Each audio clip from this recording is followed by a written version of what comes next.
Chamber of the Congress of Brazil, I declare open this public hearing of this collegiate aimed to debate the case of the journalist and activist Julian Assange. This public hearing is a consequence of the approval of the requirement number 64, of which I was the author, also signed by Congressman Marcio from PSD of Maranhão. The public hearing is being transmitted through the page of the Committee of Human Rights in the internet and by YouTube from the lower chamber of the Congress in Portuguese and in English. The citizens may present contributions through the portal e-Democracy.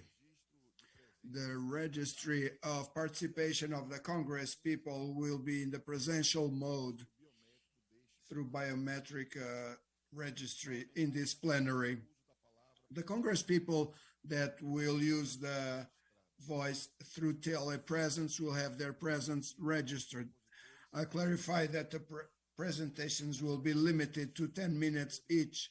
After each speaker, we will open the floor to the Congress people by order of inscription, so that all the guests are in the environment of teleconference, and they are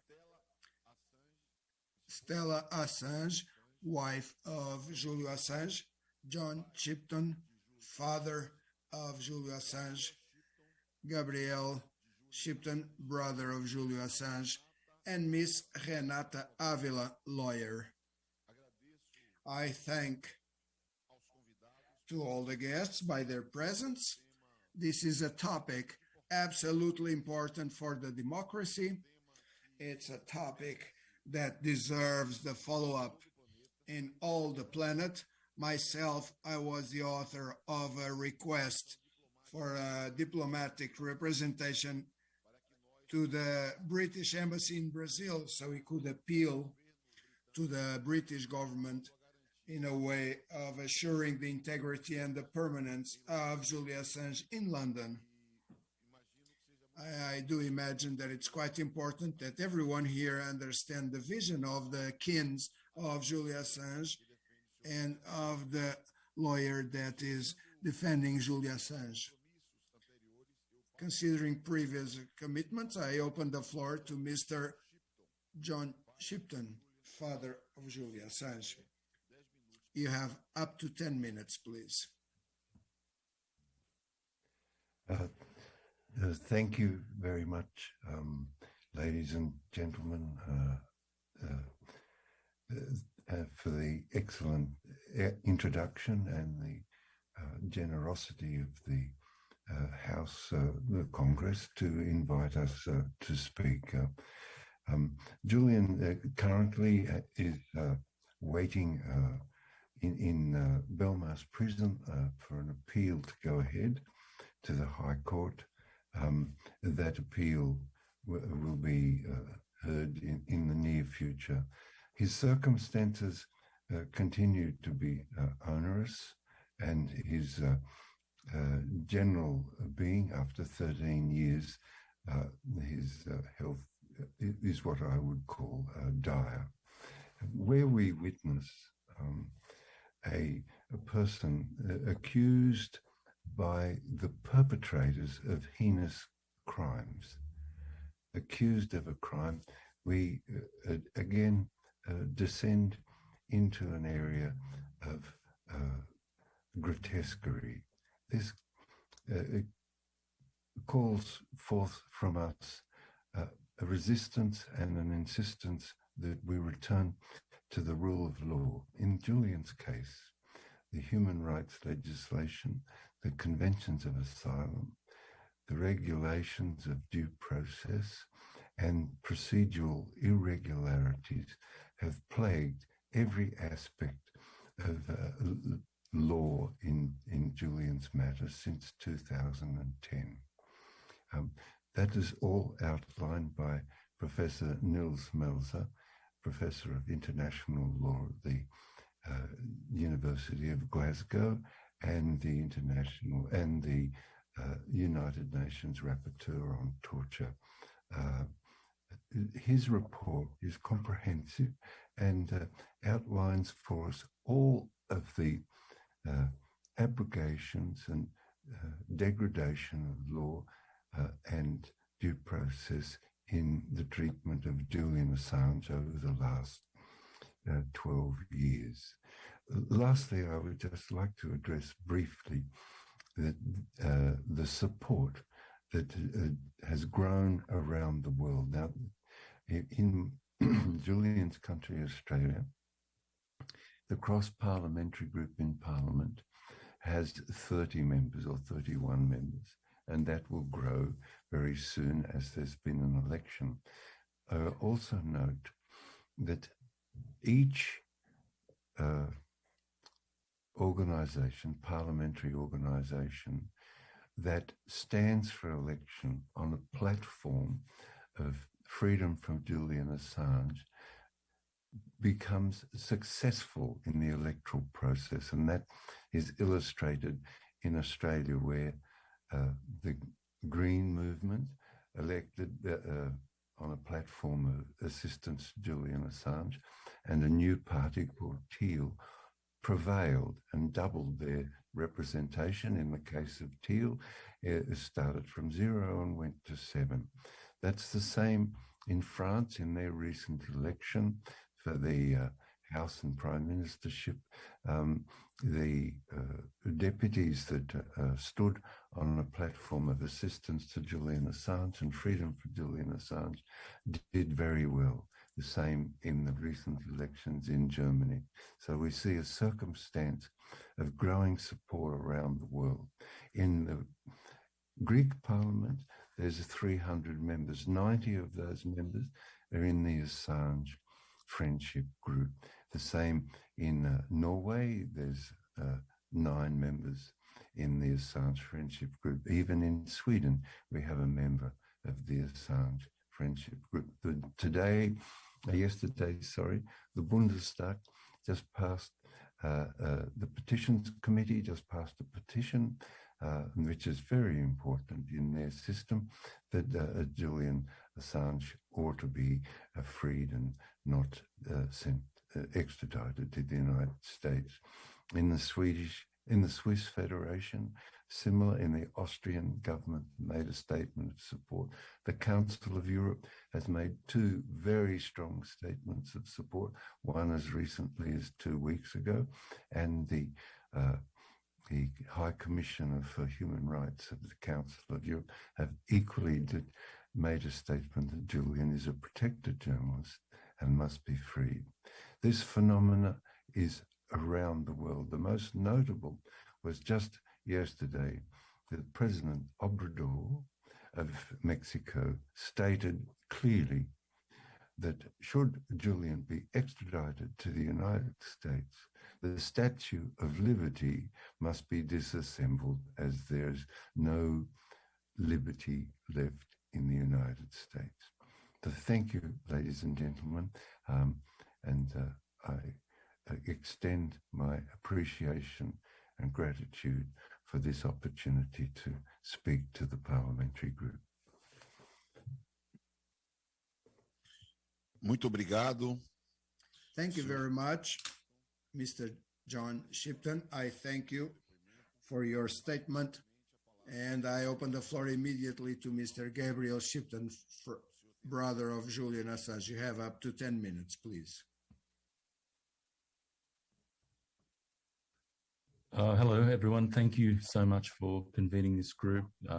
Very appreciative of all the support that is coming in from Brazil. And as Jhon said, we are joined by waves and waves of support for Julian and what Julian's case means for people around the world, from parliaments all around the world.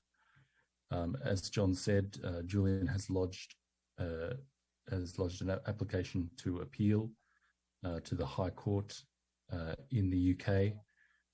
There is some new evidence that has made its way into the public since Julian's last hearing in the Magistrates' Court, and that is that the CIA was recording Julian's meetings with his lawyers, with his doctors inside the Ecuadorian embassy, that there were plans from within the CIA to kidnap Julian, plans to poison him that emerged from within the CIA, the plans to kidnap him made it all the way to the Trump White House.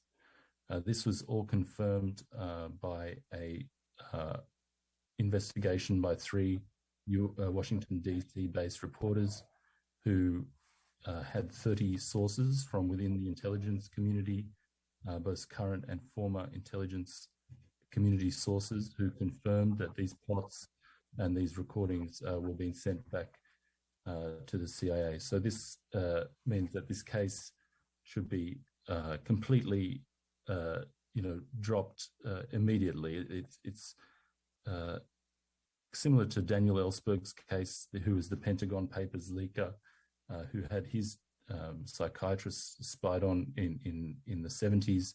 A judge threw out that case, and Julian's case should be thrown out similarly. I want to thank your ex-president, Lula da Silva, for his support. He has been a great champion of Julian's, and his statements have encouraged many around the world to join Julian's movement. And that's, I'll leave it at that. Thank you.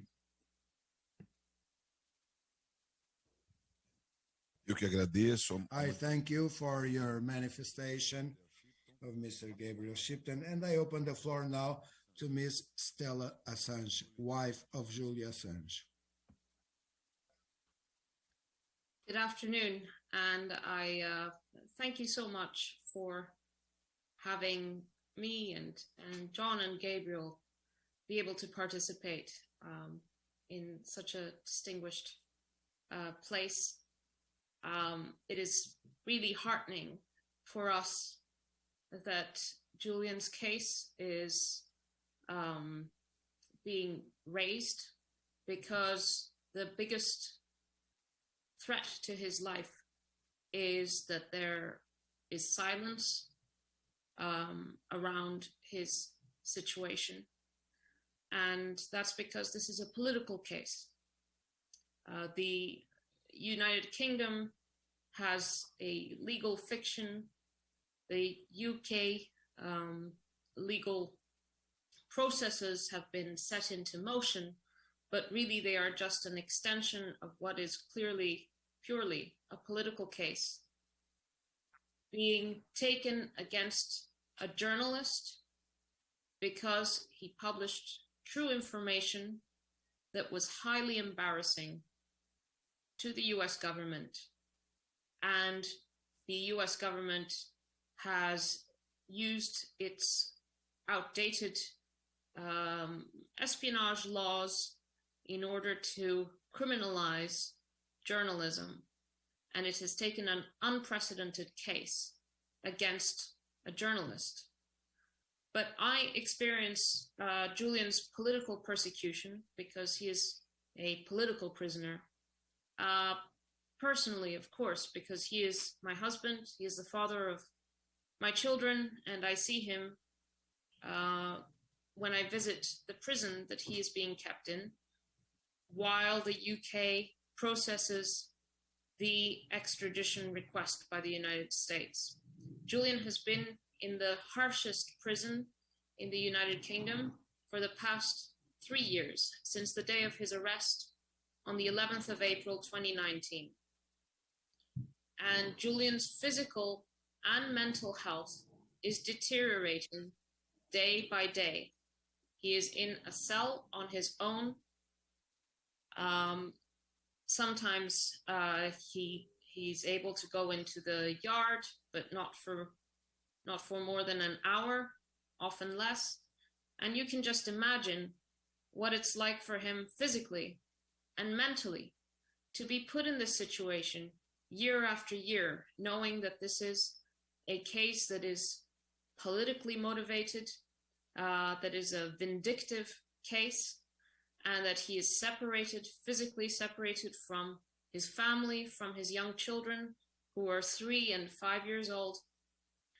and isolated, and having to be subjected to a brutal process in which his defense is deeply compromised because, for example, he has no access to internet. Of course, his communications with his lawyers have to come in, papers are sent into the prison. It takes about 10 days for the legal papers from his lawyers, the draft arguments that are going into court with tight deadlines. It takes 10 days for Julian to receive his own legal arguments. During the COVID period, he didn't see his lawyers for 6 months. And the first time he saw his lawyers was in the courtroom on the first day of a 4-week hearing, in which his life hangs in the balance. The US is bringing a case that carries a 175-year prison sentence. So Julian is fighting for his life, and the US is threatening to put him in the deepest, darkest corner of the US prison system for the rest of his life. And so he's fighting this after a year of asking in 2020, mid-2020, the UK government finally gave him a computer for him to read his legal notes on, but the keys of the computer were glued down, and the text editing software of the computer had been removed, so he's not able to type anything for his lawyers, any notes. And in October last year, Julian suffered a mini stroke.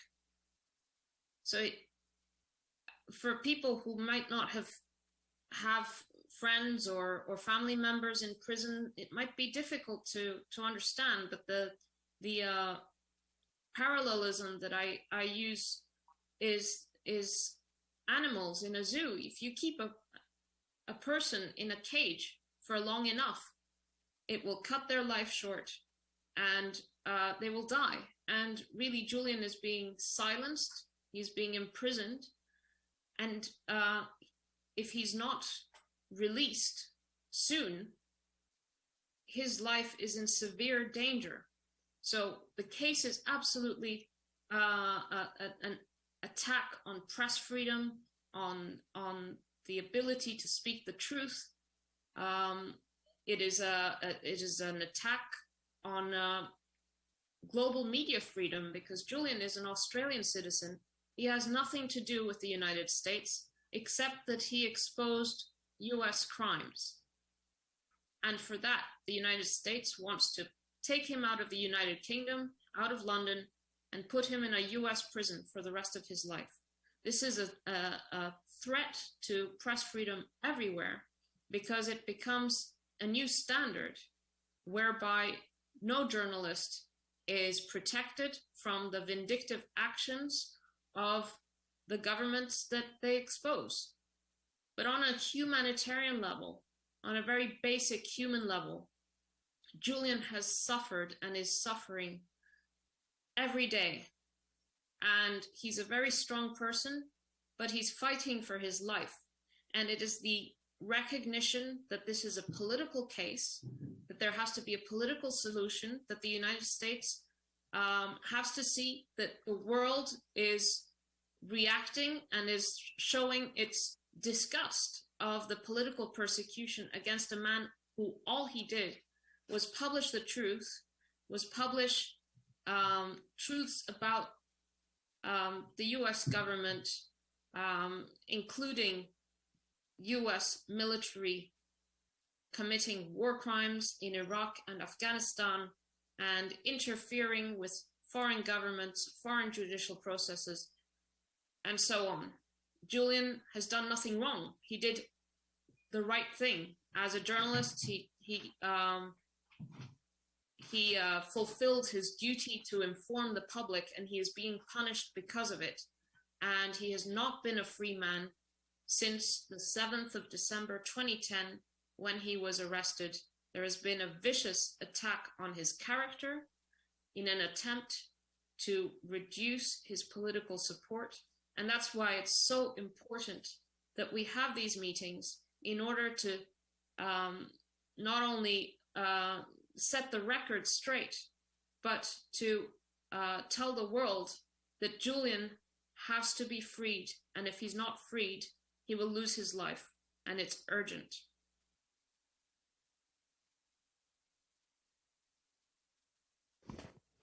Muito obrigado. Agradeço. Thank you very much. Thank you for all the information provided and Mrs. Stella Assange's statements. Now I will hand the floor for 10 minutes to Ms. Renata Ávila. She's a lawyer. She's a lawyer of the case. Hello, honorary deputies. As a Latin American, I'm honored to be before you speaking about this case. Latin America, as you know, has suffered from being denied the right to truth, from being denied the right to access information critical for our democracies and for our decisions. And you in this commission, more than anyone, know how in the past 2 decades, Latin America had been and Brazil had been avant-garde, had been this progressive nation, uncovering the truth of the past, opening archives, opening information about many, many atrocities that happen in our continent and in our countries that help us, shape the new constitutions and that help us build better safeguards for democracy. This is what is at stake today. This is what we are fighting for. We are fighting for not only for saving a heroic person who's paying, one person paying for this right that should be a right that any citizen anywhere in the world should have. The right to know the truth, the right to know and to understand beyond just, our communities, what's going on in the world. And the right to, once we know, activate the mechanisms of accountability to hold power accountable. No matter the flag, no matter the power a person is holding, there should not be impunity. There should not be a green card for the most powerful countries in the world to do whatever they want in just, hidden places. What Julian uncovered, as this commission had heard many times, is wars that led to crimes against humanity. If we see our context, our global context today, is more than urgent. Is necessary. It's imperative that as the powers around the world engage in new wars, that this right of a journalist, of a citizen, to expose the truth to everybody, not just to selective rooms, closed rooms, but to everybody, is not attacked as a right, but revitalized. And what this case is about is the criminalization of our right to know, the criminalization of making a very confusing use of a law that belongs to the, a law that is more than 100 years old, to punish someone who's only advancing our rights. Basically, what's going on, you might not remember WikiLeaks, but I do remember Julian being very amazed and proud of Brazil, of the resilience of civil society, of the progressive politics, creating frames for internet rights. He actually spoke before the meetings organized for Marco Civil. It is someone who has been engaged and who has been connected with your communities and who understands your country and had worked very, very, very hard to expose not only the cables, but mechanisms of surveillance that were affecting Brazil. It was someone actively and intensely involved in understanding better and assisting better and advancing the rights of Brazilians. Today is the time to reciprocate. Today is the time to give a little back and elevate this case, because we are running out of time. And we know that the solution will not be on the courts. The solution will be, this is a political persecution. It's not concepts like a fair trial are absolutely out off the table. Me as his friend and his lawyer, I was spied on several times. All my conversations recorded. How can we talk about fair trial if we have lawyers under surveillance, if we have everybody persecuted, if we have the press silenced? I invite you today to issue a statement, a strong statement, urging the international community to elevate this case and to put it at the top of the priorities. We cannot have more rights removed from us. And the right to know, and the right to truth is a right that is recognized by the Inter-American Court of Human Rights. It's a right that is recognized in many of our constitutions. It's a right that should be crystallized and strengthened. And the way to if we have the most powerful country in the world, executing basically, it's an extrajudicial execution, what they are doing against Julian. Killing him by process, killing him by the brutality of a process that shouldn't be.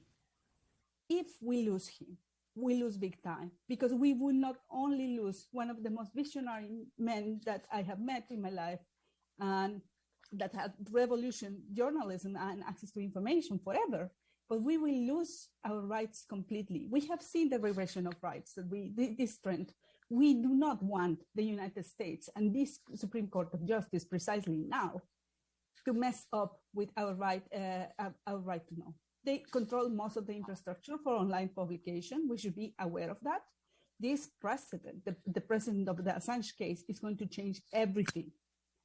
As the world engages in new wars, the moment to set the record straight is now, and the moment for you to take a courageous step and elevate the voice to save Julian Assange is more important than ever. Brazil is one of the crucial global players that can make this situation change. I thank you, and I hope that I can explain, answer questions and explain technicalities. Stella can do it as well. But the point is that please take the courageous step to elevate your voice for Julian Assange. Thank you.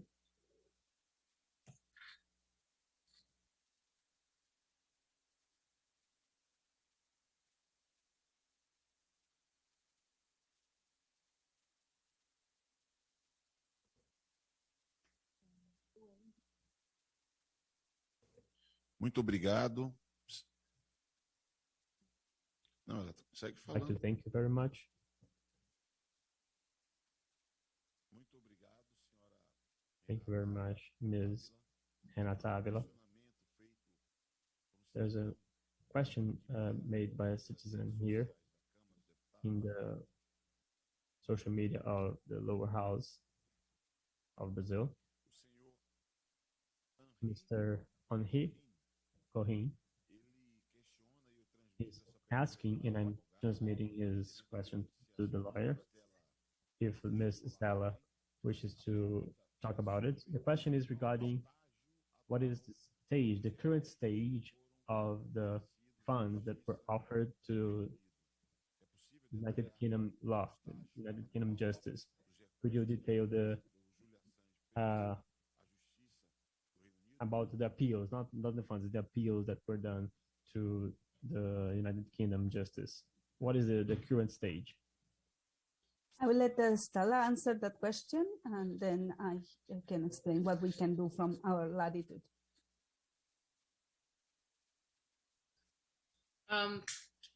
So Julian is currently in the appeal to the High Court, which is the second level of courts. Above the High Court, there is the Supreme Court, but there is no obligation by the Supreme Court to hear an appeal. We think that it is a matter of months, not years, for the final outcome and the end of the road is reached in the United Kingdom. Julian is appealing against the US on numerous grounds, including the ground that this case is politically motivated, that he is being accused of a political offense under the Espionage Act, that there is abuse of process by the United States in relation to, for example, the evidence that the US government has been spying on Julian's meetings with his lawyers, the fact that the CIA under President Trump, under Mike Pompeo, was planning the assassination of Julian, and several other grounds, some of which are more technical. If Julian loses this case in the United Kingdom, there is still the possibility of an appeal to the European Court of Human Rights. The problem is that the UK government is in the process of withdrawing or weakening its adherence to the European Court of Human Rights system, saying that the rulings of the European Court are not binding on the United Kingdom. And this is a proposal of a reform that is currently before Parliament and which the government wants to rush through over the coming months. So this obviously has caused extreme concern to us, because for years we have thought that ultimately this case will probably end up in the European Court of Human Rights if the UK courts are unwilling to stop this extradition, and that ultimately the European courts are able to put a stop to it. However, now with the recent developments in the United Kingdom and this proposal to weaken the influence of the European Court, that now seems a lot more uncertain, and that even a ruling by the European Court may not put a stop to this travesty. So we are, that's where we are right now. We think it's a matter of just a few months now before there's a final outcome of the UK process. Senhora Renata, yes, I would like. Yes, I would like to add to that. You know, like adding to that answer, like, you know, a senhora Renata, por favor, minuto. Eu peço só que o intérprete. Just a moment, please. I'd like to ask the interpreter to speak a little louder. It's a little hard to understand here. Renata, the floor is yours. Obrigada.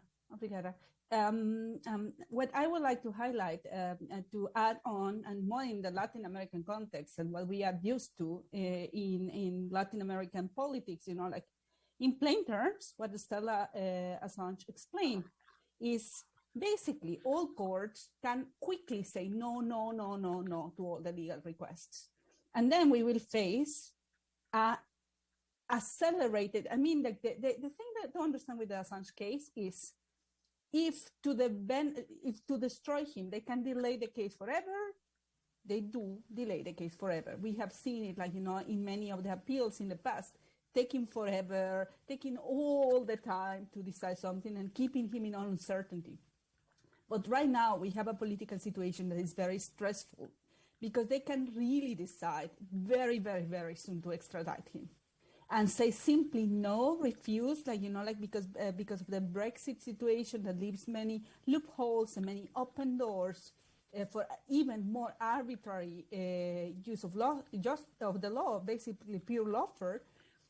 We can face a situation. I mean, that's why this hearing is urgent. That's why this hearing is so necessary. We can face a situation when simply the courts decide, okay, in less than a month or two, to extradite him. What will be left? I mean, what will be left is, like, basically, we need to really scale up the pressure on the United States, because one decision over there can end everything and bring Julian back home to his family and his children. So that's why this hearing is so important. And that's why we need to be ready to really act quickly to save Julian's life. I am very fearful of the effects that it could have on him, you know, like knowing that he would be extradited in such short notice. Imagine the feeling of, it would be like a extremely stressful situation when he cannot, like, you know, react rapidly while everybody in Europe is enjoying their summer, you know, while the press is distracted with different things. So I cannot stress enough how urgent political action, coordinated global solidarity and political action is, and how important the role of commissions of human rights, and especially of countries as relevant of Brazil, is to solve the situation.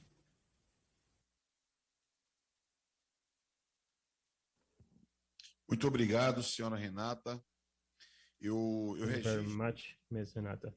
I'd like to put in the record that we see in the presence of the Congressman Célio Moura, the Congressperson Soraya Nabilho Santana as well, Jhon Lopchana.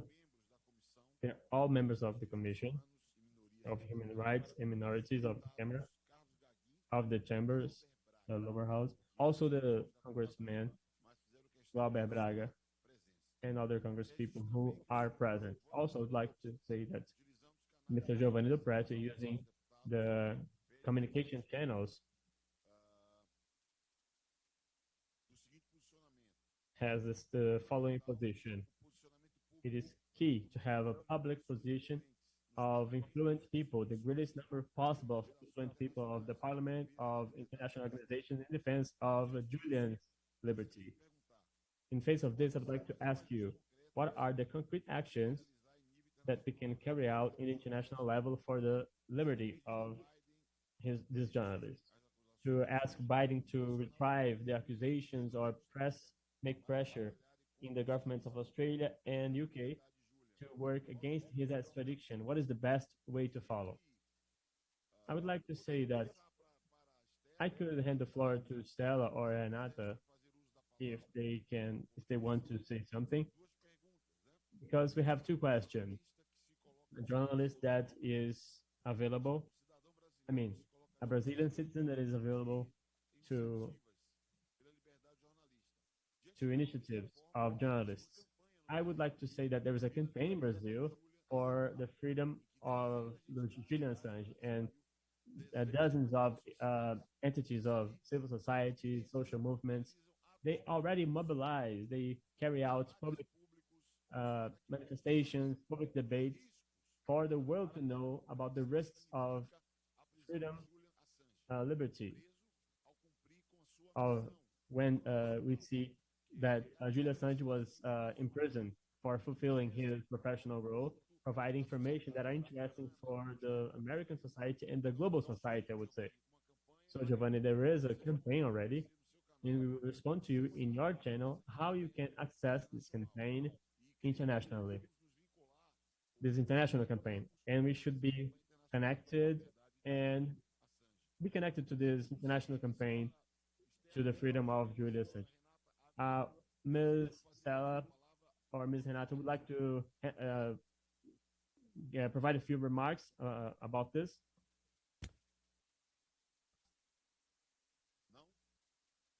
No? Yes, sure. Yes, so there's many initiatives, coordinated by different international organizations. I think that the best source for all, usually, compiling all the information of campaigns and initiatives is usually in the WikiLeaks social media accounts. You can see there, usually condense all the actions and all the ways to engage. I think that also I want to say that it's never enough, and I'm a firm believer in decentralization and direct action. And this is a mix, you know, of like the top coordinated campaigns and also the work. I mean, you are special people. You are like members of the Chamber of Deputies, and you have direct access. You have direct line with people who hold the keys of this freedom. I think that never wasting an occasion when you interact with a U.S. representative is crucial. If, I mean, one thing is, you know, like the mobilization that we can have in the streets, but you have access to rooms that we don't have access to. You have access to people that we don't have access to. So if you mention this topic, if you mention how embarrassing it is, how brutal it looks everywhere, that a person who only advanced the right to know and the right to access to information is treated that way, if you bring up the topic and maybe you connect with the people firmly believing in human rights in the United States in a position of power, even just, you know, like the people coordinating the agenda, I think that we need to convey the message that the world is watching, and is watching with horror how a journalist is killed slowly, how one of the brightest minds in the world is killed slowly. So one day, like one thing is the organized campaigns that you can just join and tweet and send messages and so on. But the other is the more sophisticated actions in your position of power that you can take.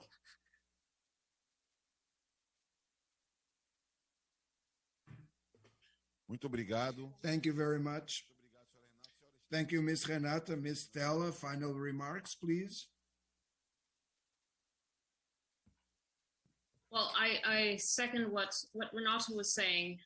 Use every forum possible, and I grew up with my parents were involved in the fights to fight apartheid and free Nelson Mandela, and that took 27 years. Julian has been incarcerated for 12, and he will lose his life if this continues any longer.